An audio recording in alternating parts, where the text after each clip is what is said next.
malgré tout, la junte au pouvoir en ce moment au Niger se prépare, puisque on l'a appris il y a peu, le général Modi, donc une figure de la junte nigérienne, est arrivé à Bamako. Comment analyser cette sorte de solidarité des putschistes ouest-africains qui se dessine? Il y a un front commun quand même qui se prépare.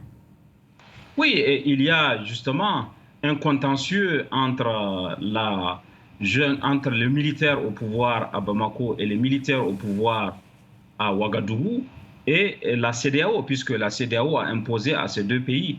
Ces deux pays restent aujourd'hui encore suspendus de cette organisation sous-régionale, et entre l'organisation sous-régionale et les pouvoirs militaires, on n'a pas encore trouvé un compromis pour avoir un calendrier de la transition. Le fait qu'il y ait un autre front contre la CEDEAO amène justement à voir comment des solidarités peuvent se tisser.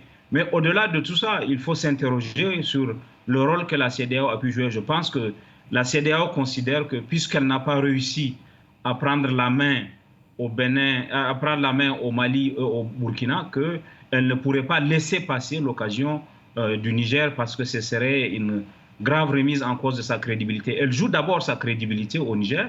Ensuite, le président Tinubu, qui a été investi à la tête de la CEDEAO le 10 juillet, considère que le Nigeria est de retour, le grand Nigeria, avec son leadership, sa puissance militaire et économique. Je rappelle que le Nigeria, c'est 65% du PIB de la CEDEAO. Donc tout ça, tous ces éléments font qu'aujourd'hui, la CEDEAO est plus active qu'elle ne l'a été. Et de l'autre côté aussi, les gens s'organisent, les pouvoirs militaires s'organisent pour lui résister, pour montrer qu'aujourd'hui, il faut tenir compte aussi des opinions publiques, tenir compte du contexte sahélien où on assiste à l'arrivée de nouveaux acteurs, la Russie, la Turquie également, qui sont des acteurs dont il faut tenir compte dans l'appréciation du contexte politique et dans les solutions qui sont envisagées.